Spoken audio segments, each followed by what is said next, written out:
Hello everyone, my name is Anuradha Mishra. स्वागत है आपका द प्रेप जोन पे। आज से हम पॉलिटी का एक सीरीज शुरू कर रहे हैं जिसमें एम लक्ष्मीकांत को आपको किस सीक्वेंस में पढ़ना चाहिए हम उसकी बात करेंगे। चैप्टर वाइज थोड़ा थोड़ा हम कवर करेंगे यूट्यूब के छोटे छोटे वीडियोस के थ्रू। ठीक है।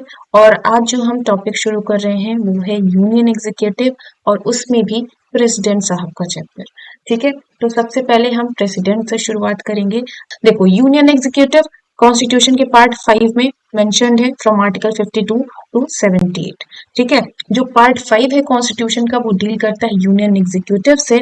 और एग्जीक्यूटिव में होते कौन कौन है? सबसे पहले हमारे प्रेसिडेंट साहब, फिर vice president, prime minister, prime minister के साथ जो उनकी काउंसिल है मिनिस्टर्स की वो भी यही है, और attorney general of India. Attorney general of India की बात करेंगे, आर्टिकल 76 में इनका मेंशन मिलता है। और ये किसी भी देश के जो फर्स्ट लॉ ऑफिसर हैं वो कहे जाते हैं। कौन? Attorney general of India. अगर मैं आपसे पूछ लूं कि प्रेजेंट टाइम में इंडिया के अटॉर्नी जनरल कौन है तो उनका नाम बताइएगा कमेंट सेक्शन में। ठीक है। तो क्या देखा हमने? पार्ट 5 में यूनियन एग्जीक्यूटिव की बात है फ्रॉम आर्टिकल 52 टू 78। इसमें आते कौन कौन है? प्रेसिडेंट हो गए, उनसे छोटे वाइस प्रेसिडेंट, फिर प्राइम मिनिस्टर और उनकी council, and then attorney general of India. बात किसकी करनी है? प्रेसिडेंट साहब की। तो प्रेसिडेंट होते कौन है किसी देश के? ठीक है। तो हेड ऑफ द स्टेट है, पहली बात। किसी भी स्टेट के जो हेड हैं, बिल्कुल टॉप पे बैठे हुए हैं, मुखिया हैं, वो कौन है? प्रेसिडेंट साहब हैं। ओके। इन्हें फर्स्ट सिटीजन ऑफ इंडिया भी बोलते हैं, भारत के पहले नागरिक हैं। और उसके साथ ये सिंबल की तरह काम करते हैं। किस चीज का सिंबल? भारत की यूनिटी का, इंटीग्रिटी का और सॉलिडारिटी का। ओके। अभी तक क्या बात की है? हम बात कर रहे हैं यूनियन एग्जीक्यूटिव की, पार्ट 5 आर्टिकल 52 टू 78। 5 लोग आते हैं। कौन कौन? 5 लोग एज एन प्रेसिडेंट आएंगे, वाइस प्रेसिडेंट आएंगे, प्राइम मिनिस्टर और उनकी काउंसिल और एजीआई। ओके। इतने लोग आते हैं। प्रेसिडेंट साहब हैं कौन? हेड ऑफ द स्टेट है, फर्स्ट सिटीजन ऑफ इंडिया है, साथ ही साथ यूनिटी, इंटीग्रिटी और सॉलिडारिटी ऑफ इंडिया के एक सिंबल की तरह भी ये काम करते हैं। तो प्रेसिडेंट का इलेक्शन कैसे होता है, कैसे बनाया जाता है प्रेसिडेंट को, ये बातें आती हैं आर्टिकल 54, 55, 58 एंड 59 में। ठीक है। तो 54 पहले देखते हैं। 54 क्या कहता है? 54 बात करता है कि कौन कौन लोग सबसे पहले चुनने वाले हैं प्रेसिडेंट को। कौन कौन उस इलेक्टोरल कॉलेज में होंगे जो प्रेसिडेंट को चुनता है। सबसे पहली बात, कौन रहेगा? जो पार्लियामेंट है उसके दोनों हाउसेस मतलब कौन? एक तो भाई साहब लोकसभा, दूसरी राज्यसभा। दोनों ही हाउसेस के जो इलेक्टेड मेंबर्स हैं वो लोग रहेंगे इलेक्टोरल कॉलेज में। उसके अलावा जो लेजिस्लेटिव असेंबलीज हैं स्टेट्स की, states as in full fledged जो स्टेट्स है ना इंडिया के, तो वहां पे जो लेजिस्लेटिव असेंबली है उसके इलेक्टेड, ठीक है, इलेक्टेड मेंबर्स जो होंगे वो भी इस इलेक्टोरल कॉलेज में रहते हैं। अब स्टेट का मतलब यहाँ ध्यान दीजिएगा, स्टेट में जो फुल फ्लेज्ड स्टेट है वो तो होंगे ही होंगे, साथ में जो दिल्ली है और जो पुडुचेरी है वो भी रहेंगे। ठीक है। दो यूटीज की लेजिस्लेटिव असेंबली के मेंबर्स भी यहाँ होते हैं, और मेंबर्स कौन से? इलेक्टेड, नॉमिनेटेड नहीं। ठीक है। और एक बात और ध्यान रखेंगे, स्टेट्स में जो लेजिस्लेटिव काउंसिल है उसके सदस्यों का कोई लेना देना नहीं है इस इलेक्टोरल कॉलेज से। ओके। तो 54 बात करता है कि कौन कौन चुनेगा प्रेसिडेंट साहब को। तो इलेक्टेड मेंबर होंगे लोकसभा और राज्यसभा के, साथ ही साथ राज्यों में जिनमें इंक्लूडेड है दिल्ली और पुडुचेरी की भी लेजिस्लेटिव असेंबली, उनके इलेक्टेड मेंबर्स। ओके। 54 ये कहता है कि कौन कौन चुनेगा। 55 बात करता है कैसे चुनेगा। तो कैसे चुनेगा, सिस्टम क्या है चुनने का? Proportional representation. ठीक है। प्रोपोर्शनल रिप्रेजेंटेशन मतलब किसमें क्या होता है कि हर एमपी और हर एमएलए के वोट की एक वैल्यू होती है। ठीक है। उसके थ्रू, और कैसे? सिंगल ट्रांसफरेबल वोट से। ओके। 55 पे क्या बात करता है कि कैसे चुना जाएगा। 54 क्या कह रहा था? कौन चुनेगा। ठीक। अगली बात 58। ये 58 क्या बताता है कि कौन प्रेसिडेंट बन सकता है, क्या कंडीशन है प्रेसिडेंट बनने की। नंबर वन क्या है? कि भारत का नागरिक हो। क्या हो? भारत का नागरिक हो। दूसरा कंडीशन कि भाई इतना बड़ा पद है, कोई ऐरा गैरा और कोई बच्चा तो नहीं बन जाएगा, है ना, कोई खौलते खून का व्यक्ति तो नहीं बन जाएगा। 35 साल कम से कम उम्र हो, यानी 35 से ऊपर हो तो चाहिए। ठीक है। 35 साल से ऊपर की उम्र होनी चाहिए, 35 साल हो या 35 से ऊपर हो। अगली बात कि भाई इतना क्वालिफाइड हो कि लोकसभा का सदस्य उन्हें बनाया जा सके। पेपर में आता है कभी कभी ये लोकसभा उठा के राज्यसभा कर देता है, ध्यान रखिएगा। ठीक है, लोकसभा का सदस्य चुने जाने योग्य होने चाहिए। और फिर अगली बात कि कोई ऑफिस ऑफ प्रॉफिट ना होल्ड करती हो, दैट मीन्स लाभ के पद पर ना हो। और एक गजब बात क्या है कि हमारे कॉन्स्टिट्यूशन में ऑफिस ऑफ प्रॉफिट को डिफाइन नहीं किया गया है। ओके, क्या क्या पढ़ा हमने? प्रेसिडेंट साहब की बात कर रहे हैं, कौन होते हैं? हेड ऑफ स्टेट होते हैं, पहले नागरिक होते हैं, साथ ही साथ सिंबल का काम करते हैं, भारत की यूनिटी, इंटीग्रिटी और सॉलिडारिटी दिखाते हैं। ठीक है, फिर उसके बाद हमने बात की कौन चुनता है, तो इलेक्टोरल कॉलेज 54 आर्टिकल में आता है, राइट। उसके बाद हमने बात की कैसे चुना जाएगा 55 में। उसके बाद हम किसकी बात कर रहे हैं? उसके बाद हम बात कर रहे हैं 58 में कि कौन बन सकता है प्रेसिडेंट, क्या क्या क्वालिफिकेशंस चाहिए। ठीक, अब 58 के बाद एक आर्टिकल और आता है 59। वो कहता है कि भाई कुछ और कंडीशंस है, कुछ और कंडीशंस हैं प्रेसिडेंट के ऑफिस की। चलिए इनकी भी बात करते हैं। तो सबसे पहली बात कि जो प्रेसिडेंट है उन्हें किसी भी हाउस का मेंबर नहीं होना चाहिए, चाहे वो यूनियन लेजिस्लेचर हो चाहे वो स्टेट लेजिस्लेचर हो, कहीं का भी मेंबर उन्हें नहीं होना चाहिए। अगर है तो क्या होगा? क्या प्रेसिडेंट मतलब उनको फिर प्रेसिडेंट नहीं बनाया जाएगा? अगर चुन लिया गया तो क्या हटा दिया जाएगा? नहीं, ऐसा नहीं। अगर उन्हें चुन लिया जाता है प्रेसिडेंट, तो अपने प्रेसिडेंट ऑफिस में एंटर करते वक्त वो कहीं के मेंबर नहीं होने चाहिए। मतलब जिस दिन से वो ऑफिस में एंटर करेंगे उस दिन से उधर की मेंबरशिप गायब। ठीक है, दूसरा वही चीज कि ऑफिस ऑफ प्रॉफिट पे नहीं होने चाहिए। और फिर से भी बात कि ऑफिस ऑफ प्रॉफिट नहीं समझाया गया है कॉन्स्टिट्यूशन में। ठीक है, कुछ क्लियर नहीं किया गया है। अगली बात, अब भाई जो भी भत्ते हैं, जो भी सुविधाएं हैं, वो सारी कुछ मिलेंगी उनको, चाहे घर हो, चाहे गाड़ी हो, चाहे बाकी अदर प्रिविलेजेस हो। ठीक है, जैसा भी पार्लियामेंट बाई लॉ सुनिश्चित करती है वो सारे जो हैं प्रॉफिट्स और वो सारे बेनिफिट्स, सारे प्रिविलेजेस प्रेसिडेंट साहब को मिलेंगी। एक बात और कि मान लीजिए कि अभी जब वो चुने गए हैं उनकी सैलरी है 10 रुपए, तो उनके कार्यकाल के दौरान इसको घटा के 8 रुपए नहीं किया जा सकता। ठीक है, वो 10 का 10 ही रहेगा, बढ़ा भले दिया जाए, कम नहीं किया जा सकता।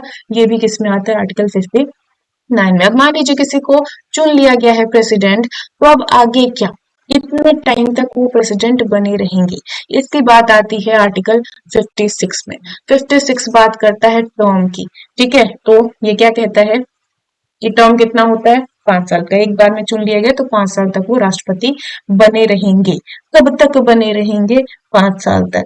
क्या फिर हटाया ही नहीं जा सकता? जवाब है, सुनो भैया रुको, जवाब क्या है कि हट सकते हैं। या तो वो खुद अपना रिजाइन कर दें, ठीक है, या तो उन्हें पार्लियामेंट वाले हटा दें। कैसे हटाएंगे? देखो, सबसे पहली बात, अगर उन्हें रिजाइन करना है तो किसको अपना लेटर एड्रेस करेंगे? किसको लिखेंगे कि भैया देखो मेरे से तो नहीं समझ रहा, मैं कर रहा हूँ रिजाइन? किसको लिखेंगे? वाइस प्रेसिडेंट को लिखेंगे पत्र कि मैं छोड़ रहा हूँ अपना पद। ठीक है, मान लीजिए वो रिजाइन नहीं करते हैं लेकिन बाकी लोग हटाना चाहते हैं, मतभेद हो गया कुछ, है ना, हटाना चाहते हैं, तो कैसे हटाएंगे? इम्पीचमेंट लगा के। तो क्या इम्पीचमेंट यूं ही लग जाएगा? बस बोल दें हमसे मतभेद हो रहा है इसलिए लग जाएगा? नहीं, एक ही रीजन है। क्या रीजन होना चाहिए? कि आप प्रूव कर दो कि कॉन्स्टिट्यूशन का वॉयलेशन किया है प्रेसिडेंट साहब ने, उस बात पे इम्पीचमेंट लग जाएगी। ओके, मान लीजिए क्या होता है कि जो उनका पद है खाली हो जाता है, किस रीजन से?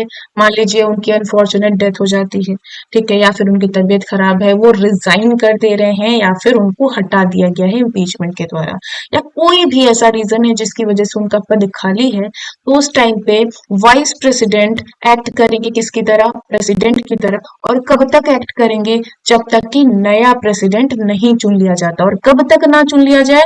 मतलब 6 महीने के अंदर अंदर चुन लिया जाना चाहिए नया प्रेसिडेंट। अगर कोई ऐसी वैकेंसी चल रही है तो नया प्रेसिडेंट 6 महीने के अंदर अंदर चुन लिया जाना चाहिए।